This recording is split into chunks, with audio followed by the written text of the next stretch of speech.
Ivan the Terrible, banquets, whips, and poison. He invited you to dine. He smiled, he poured the wine, and then he gave the order to kill. Or worse, he said nothing at all. Ivan the Terrible didn't rule with laws, he ruled with fear. And the banquet table was his stage, food, toasts, death. Repeat. He was born in 1530, lost his father at 3, his mother, likely poisoned, when he was just 8. What followed was a court of vultures, ambitious nobles, silent servants, a boy with a crown, beaten and ignored. He watched power being taken with bloodied hands, and learned his first lesson. To survive, you must become more terrifying than them all. And he did. In 1547, he became the first crowned Tsar of all Russia. But he wasn't there to govern. He was there to avenge. In Russian tradition, a feast is sacred. A shared table means trust, unity, peace. For Ivan, it meant none of that. He turned the feast into a trap. He'd seat his nobles, raise a toast, tell jokes, and then call for the executioner. A look, a misstep, a wrong word. That's all it took. The man beside you might be dragged away. You might still be chewing your meat when the screaming began.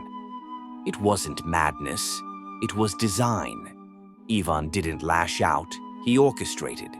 He created a world where fear was constant and loyalty meant nothing. He invited you to drink, and you came, because not coming was also dangerous. In 1565, he created the Oprichnina, his own private kingdom within Russia, a state inside the state, his own army, his own laws, his own justice. The Oprichniki wore black, carried dog heads on their saddles, and performed theater of torture. They hosted banquets of repentance where courtiers were made to drink and laugh before one of them was dragged out and killed before the others.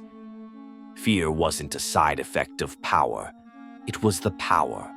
Ivan choreographed it like theater. He was not a king. He was a director, and the audience bled. He feared betrayal, changed cooks constantly, drank only from silver. And still, he used poison himself, slow, silent, effective. Sometimes it killed in hours, sometimes in days, sometimes no one died at all, which made it even worse. In 1570, he accused the entire city of Novgorod of treason. No trial, no proof, just fire and screams. He rode in with his Oprichniki. They burned, drowned, raped, tortured. They destroyed a city to send a message. You don't need to be guilty, just present. Then came the final blow. In 1581, during one of many outbursts, Ivan struck his son with an iron staff. A single blow to the temple, the heir to the throne, dead in days, his father weeping over the body. But it was already too late. What he passed on was not rule, but ruins. In his final years, Ivan became a shadow, wandering his palace with icons, mumbling prayers, trembling in fear of assassins, enemies, shadows that weren't there. He wrote letters full of threats and regrets. He no longer ruled. He simply lingered.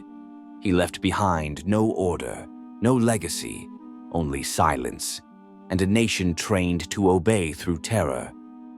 Ivan the Terrible didn't go mad. He built madness as a system. He didn't host banquets. He held trials. He wasn't unpredictable. He was inevitable. A ruler with a chalice in one hand and a noose in the other. And if you ever dined at his table, you were already on the list.